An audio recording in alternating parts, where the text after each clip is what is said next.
어떤 유치원생이 TV를 보다가 하녀라는 말이 나와가지고 궁금해서 엄마한테 물어봤어요. 엄마, 하녀가 무슨 뜻이에요? 엄마가 집안에 설거지도 해주고 또 빨래도 해주고 밥도 해주고 그렇게 도와주는 사람이란다. 그러니까 이 아이가 하는 말이 그럼 엄마네? 아니, 엄마는 하녀가 아니고 우리 집에 같이 살지는 않는데 가끔씩 와가지고 이렇게 일을 도와주는 사람을 말한다고. 그럼 외할머니인데? 아니, 엄마나 외할머니는 가족이고 엄마나 외할머니는 하녀가 아니야. 근데 아이가 아무래도 이해가 안 되는가 봐요. 그럼 엄마, 왜 엄마는 하녀도 아닌데 맨날 그렇게 설거지하고 밥하고 빨래해? 왜냐하면 엄마가 우리 아들 너무 사랑하기 때문이지. 우리 아들 사랑해서 엄마가 해주는 거야. 근데 이 아이는 그래도 그 말이 뭔지 무슨 의미인지 잘 이해하지 못하더라는 거지. 아마 그 아이가 자라가지고 자기도 결혼하고 애를 낳고 키워보면 그제서야 좀 이해할 수 있을지 모릅니다. 여러분, 오늘 우리 하나님께서 우리들을 하인으로 노예로 부르신 것이 아니라 하나님의 아들로 하나님의 딸로 불러주신 줄 믿습니다. 그 말의 뜻은 뭐냐면 우리가 이해할 수 없는 소위 시적 표현으로 측량할 수 없는 그런 사랑으로 우리 가운데 오신다는 거예요. 우리가 그 사랑의 깊이와 높이를 어떻게 다 잴 수 있겠습니까? 그저 주님 앞에 나왔으니 주님 주시는 그 사랑을 믿음으로 잘 받아들일 수 있기를 바랍니다.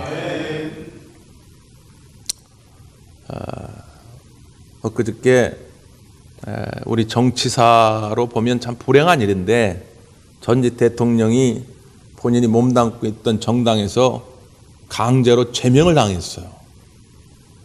박근혜 대통령 얘기인데 그 일이 잘했냐 못했냐는 이제 여러분 정치적인 입장에 따라서 다 다르실 테니까 여러분이 알아서 하시고, 저는 뭐 그 얘기 하려고 하는 게 아니라 그걸 제명시키려고 하면서 그 자유한국당의 홍준표 대표가 본인의 SNS에 그런 글을 올렸어요. 저도 기사를 보다가 참 관심이 가가지고 찾아봤는데 당단, 부단, 반수기란 이런 한자성어로 올려놨어요. 중국의 사기에 나오는 한자성어인데 당단, 부단 무슨 뜻입니까? 당연히 잘라내야 할 것을 잘라내지 아니하면 반수기란 훗날에 더욱 큰 재난이 몰려온다는 거죠. 이건 뭐 모든 일상사에 아마 다 대입할 수 있겠죠. 뭐 예를 들어서 학생이 지금 막 공부할 때인데 뭐 게임에 빠져가지고 맨날 게임만 한단 말이에요. 그러니까 과감하게 이걸 잘라내고 공부에 집중해야 되는데 그 잠깐 그 게임 빠지는 게 그걸 잘라내지 못하게 되면 훗날에 두고두고 후회할 거리로 남게 된다, 그런 얘기죠. 예를 들면 뭐 도박에 빠진 사람이 그 도박할 때 순간의 쾌락, 그것 때문에 그 도박을 잘라내지 못하면 그 순간의 쾌락을 쫓다가 평생 인생 망칠 수도 있다, 뭐 그런 뜻이겠죠. 근데 저는 그 한자성을 보면서 굉장히 이게 성경적 가치가 있다, 기독교적 가치관을 담고 있다, 이런 생각이 들었어요. 당당부단.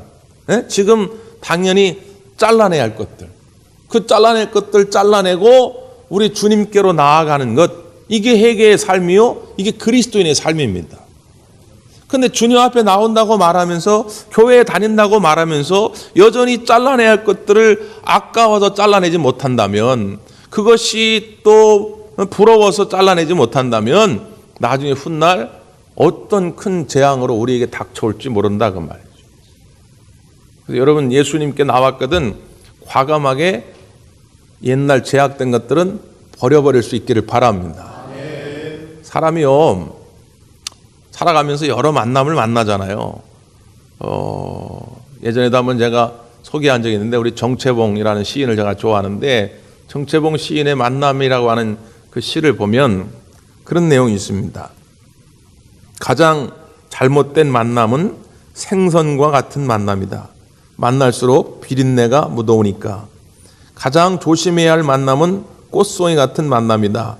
피어 있을 때는 환호하다가 시들면 버리니까. 가장 비천한 만남은 건전지와 같은 만남이다. 힘이 있을 때는 간수하고 힘이 다 닳았을 때는 던져버리니까. 가장 시간이 아까운 만남은 지우개 같은 만남이다. 금방의 만남이 순식간에 지워져 버리니까. 가장 아름다운 만남은 손수건과 같은 만남이다. 힘이 들 때는 땀을 닦아주고 슬플 때는 눈물을 닦아주니까. 이런 내용입니다.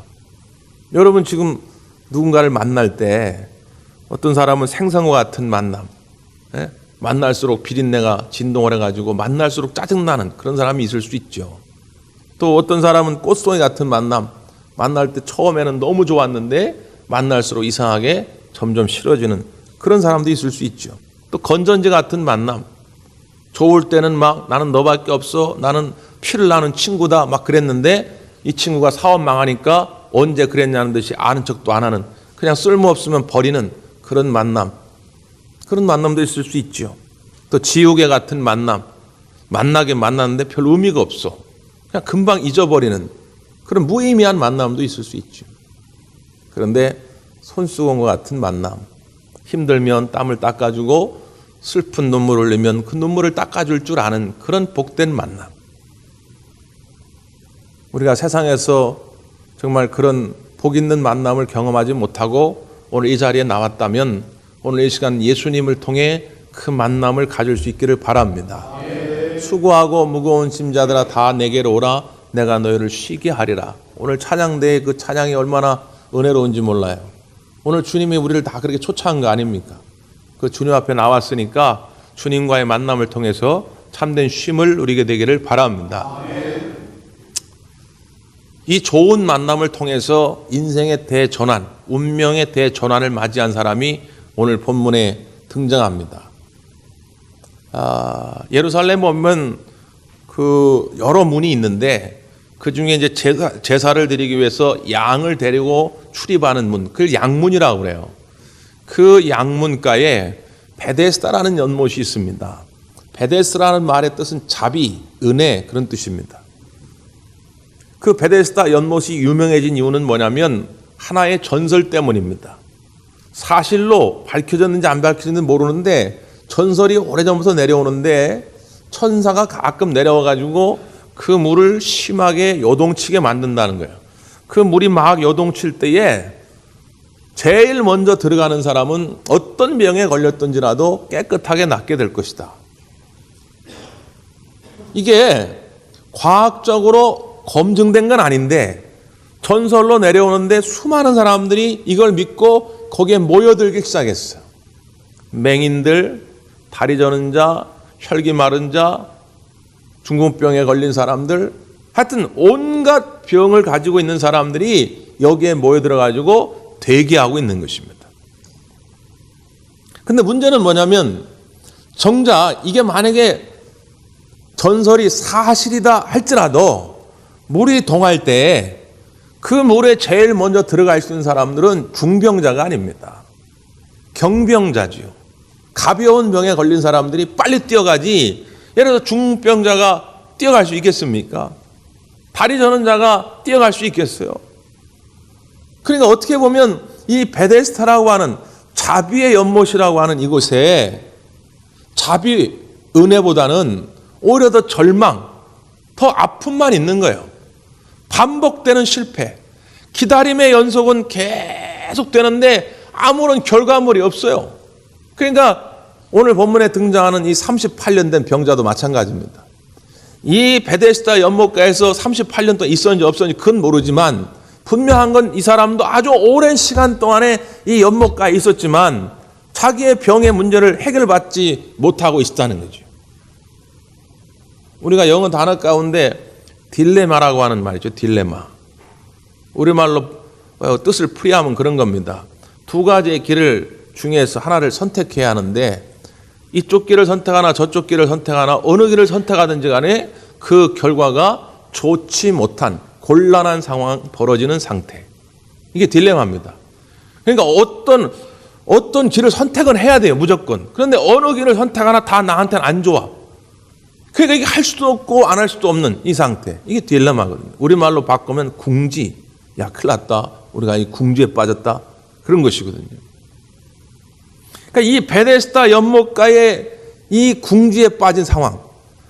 이 연못을 떠난다고 해도 딱히 다른 방법이 없고, 그렇다고 이 연못가에 버티고 있는다고 해도 문제가 해결되는 건 아니고, 이럴 수도 저럴 수도 없는 이 궁지에 빠진 상황. 이게 우리의 인생의 축소판과 같다는 거죠. 우리가 세상 살아가면서 그렇잖아요. 슬프게 살고 싶은 사람 누가 있어요? 실패하고 싶은 사람 누가 있어요? 이렇게만 하면 다 잘 될 것 같고 성공할 것 같고 기쁠 것 같은데 여전히 그곳에는 슬픔이 공존하고 실패가 공존하고 상처가 공존합니다. 그렇게 살고 싶어 사는 게 아니라 살아가다 보니 그렇게 될 수밖에 없는 상황. 그렇다고 해가지고 우리가 그럼 다 필요 없어. 난 이제 내 인생 끝낼 거야. 이거 살아봐야 무슨 의미가 있어. 그럴 수는 없는 거잖아요. 이런 상황 속에 우리 예수님이 찾아오신 것입니다. 예수님이 찾아오셔서 어떻게 말씀하십니까? 자, 우리 성경을 한 번 더 확인합니다. 6절입니다. 6절 시작.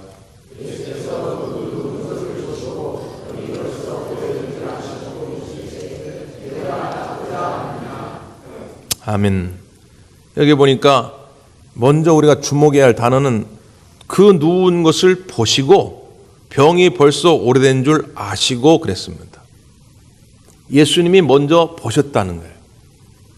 이 38년 된 병자가 먼저 예수님께 소리를 지르거나 그런 것이 아니라 예수님이 먼저 보셨다는 거예요. 그리고 오래된 병인 줄 아셨다는 거죠. 저는 참 이 말이 제 가슴을 굉장히 설레게 해요. 오늘도 말씀을 묵상하면서 요 구절에 왔는데 자꾸 가슴이 뜨거워집니다. 아, 하나님은 우리를 보고 계시구나. 하나님은 나를 알고 계시구나. 예?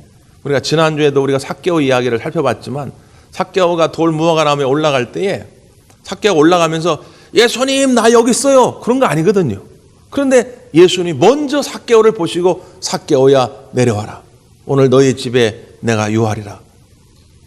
오늘 이 시간 우리가 주님 앞에 나올 때에 내 의지 가지고 나온 것 같지만 그보다 먼저 예수님이 우리를 불러주신 줄 믿습니다. 오늘 예수님이 우리 형편을 더 잘 아신단 말이죠. 우울증에 빠져가지고 결국 나중에 극단적 선택을 해서 스스로 목숨을 끊는 사람들 있죠. 우리나라가 OECD 국가 중 자살률 1위인데 평균 하루에 30명씩 자살을 합니다. 근데 전문가들의 의견에 의하면 그들이 마지막 그 극단적 선택을 하기 전에 시그널을 계속 보낸다는 거예요. 자기 가족들, 친구들, 이웃들에게 계속 그 신호를 보냅니다. 무슨 신호냐? 내 손 한번 잡아달라고. 나를 한번 알아달라고. 그래서 그 중에 단 한 사람이라도 내 마음을 알아주는 사람이 있으면 절대로 스스로 목숨을 끊지 않는다는 거예요. 근데 아무리 신호를 보내도 내 마음을 알아주는 사람이 한 사람도 없을 때, 야, 나는 이 세상 혼자구나. 이 마음이 들면 스스로 목숨을 끊는다는 거지요. 마음을 알아주는 그 한 사람이 필요한데 그게 쉽지가 않더라는 거예요. 여러분, 그런데 오늘 우리 주님은 분명히 말씀합니다. 우리의 마음을 알아주신다는 거예요. 여러분, 세상에서 혹시라도 혼자 같은 생각이 들지라도 너무 아파하지 마시고 너무 슬퍼하지 마시고 나를 알아주시는 우리 주님께 나올 수 있기를 바랍니다. 그 마음을 아시고 예수님이 이 사람에게 네가 낫고자 하느냐 물은 거예요. 예수님은 가끔 말이죠, 좀 이해할 수 없는 물음을 자꾸 던지십니다.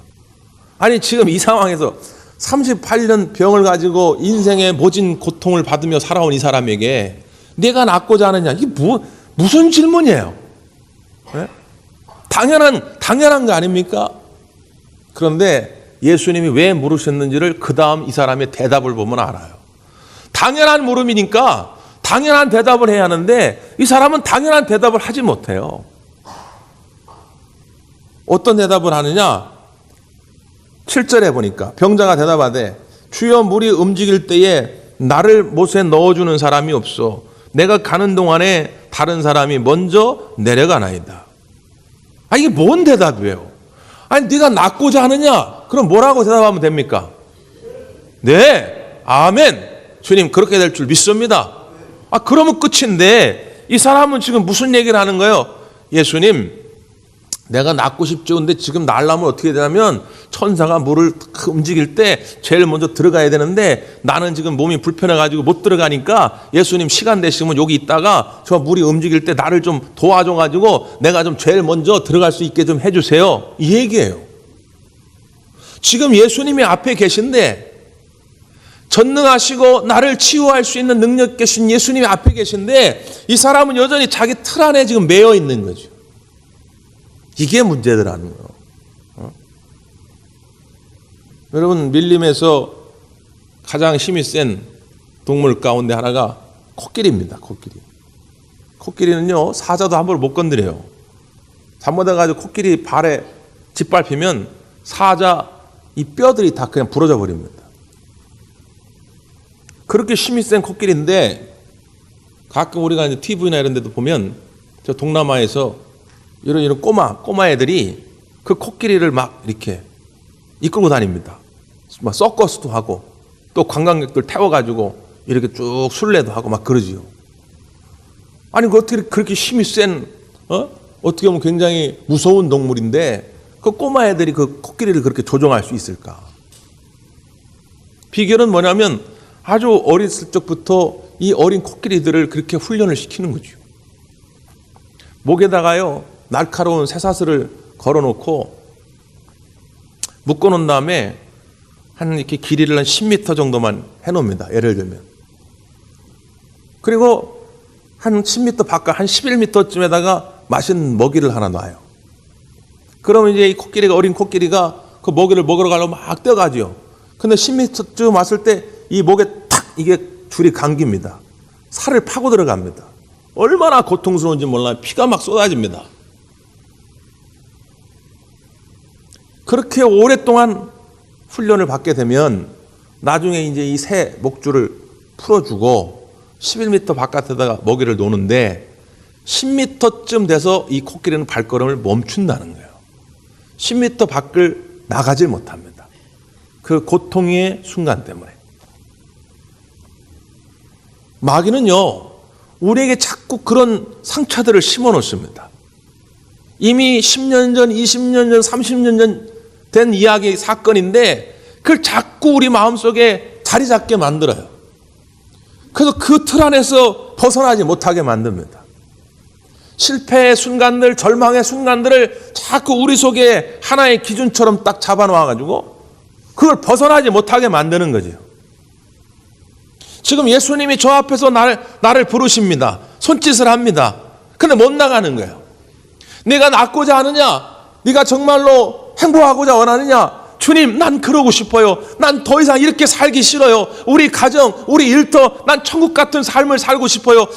주님께 나아가길 원합니다. 그러면 좋은데 그 주님의 부르심 앞에 또 핑계를 대는 거예요. 주님, 나는 못 나서 안 돼요.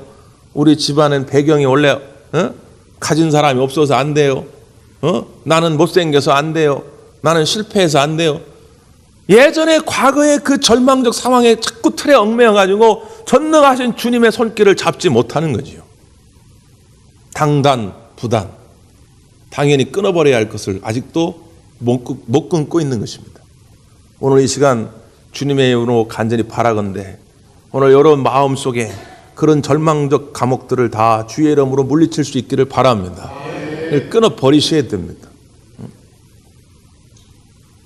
그러니까 예수님이 그 대답을 들으시고 다시 한번 이 사람의 결단을 촉구하는 거예요. 근데 중요한 건 뭐냐면 이제 둘 중에 하나입니다. 예수님이 명령할 때에 그 명령을 순종하느냐 안 하느냐거든요. 예수님이 뭐라고 명령했냐면 8절에 보니까 예수께서 이르시되 일어나 내 자리를 들고 걸어가라. 세 가지의 명령이죠. 일어나라. 두 번째는요, 자리를 들어라. 세 번째는요, 걸어가라는 것입니다. 이 세 가지의 명령 가운데 이 사람이 지금 순종할 수 있는 것은 단 한 가지도 없습니다. 지난 38년 동안 이 사람은 스스로 일어나 스스로 자리를 들고 스스로 걸어나 가본 적이 없어요. 다른 사람의 도움이 없이는 할 수가 없는 일입니다. 근데 예수님이 갑자기 야 일어나 자리를 들어 걸어가라 말하는 것이죠. 어떻게 하시겠습니까? 9절 말씀은 뭐라고 소개하냐면 그 사람이 곧 나아서 자리를 들고 걸어가니라 말합니다. 오늘 이 사람은 주님의 그 명령 앞에 순종하며 나아가는 거예요. 이미 예수님과의 대화 속에서 믿음의 씨가 자란 이 사람이 예수님 말씀하실 때 자리를 들고 걸어가는 것입니다. 오늘도 똑같습니다.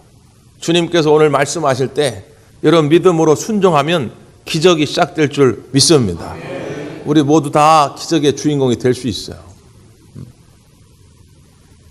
찰스 스펀전이라고 하는 설교의 아버지라 불렸던 분이 늘 그래서 강조하는 말이 있어요. 인간에게 끝은 곧 하나님에게는 시작이다. 내가 끝이라고 생각하는 순간 드디어 하나님은 일하시기 시작합니다. 그 왜 그럴까요? 하나님 진작 좀 도와주시면 좋을 텐데. 여러분, 진작은 하나님이 안 계신 게 아니라 하나님이 계셨으나 내가 받아들이지 않는 거예요. 여기 여전히 내가 주인 되어 살고 있으면 하나님이 아무리 말씀하셔도 이게 안 들립니다. 아유, 하나님 모르는 소리 하지 마세요. 이건 내가 전문가예요. 이건 내가 해봐서 아는데요. 내가 왕년에는요, 늘 자기 얘기만 하는 거예요. 그러니까 하나님이 아무리 말씀하셔도 이게 안 들린 거예요. 순종할 수 없었던 거죠. 그러다가 이제 완전히 내가 무너지게 되면 그제서야 하나님을 100% 전적 신뢰합니다. 그때 하나님이 일하시기 시작하는 거죠. 그래서 여러분 믿음은 뭐냐면 내 능력에는 0% 나는 할 수 없다 고백하는 것이고 하나님에게는 100% 하나님은 하실 수 있다 고백하는 게 믿음입니다.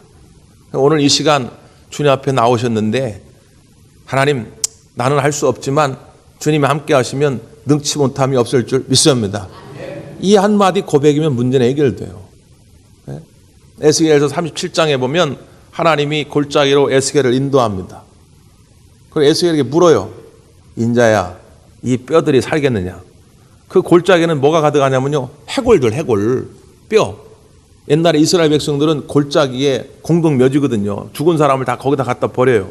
그러니까 그 해골과 뼈들이 골짜기에 가득한데 야, 에스겔아, 저 뼈들이 살겠느냐? 그 에스겔이 이게 참 말하기가 곤란한 거예요. 아니 하나님 어떻게 삽니까? 그러면 하나님을 무시하는 것 같고 아니 저 살죠? 그럼 이게 정신 나간 사람 같기도 하고 그 에스겔 선지자가 뭐라고 고백하냐면 주께서 아시나이다. 이 말은 깊은 뜻이 있어요. 내 생각으로는 불가능합니다. 내 생각으로는 어떻게 저 죽은 뼈들이 살겠습니까? 불가능합니다. 그러나 하나님이 하시면 하실 수 있는 줄 믿습니다. 이 뜻이 담겨져 있는 거예요. 그때 하나님께서 에스겔에게 그러면 대언하라, 명령하라. 그래서 에스겔이 그 뼈들을 향하여 명령하였더니 그들이 생기를 얻어서 큰 군대를 만들었다는 거예요. 이게 상징적으로 하나님이 에스겔에게 보여주는 환상이죠. 똑같습니다. 지금도 우리의 육체가 죽어가고 우리의 심령이 죽어가고 우리의 가정이 죽어가고 우리의 사업이 죽어갈지라도 믿음을 가지고 주님의 말씀을 선포하십시오. 주의 이름으로 명하노니 일어날지어다 살아날지어다. 오늘 그 속에 하나님의 놀라운 기적이 시작될 줄 믿습니다. 기도하겠습니다.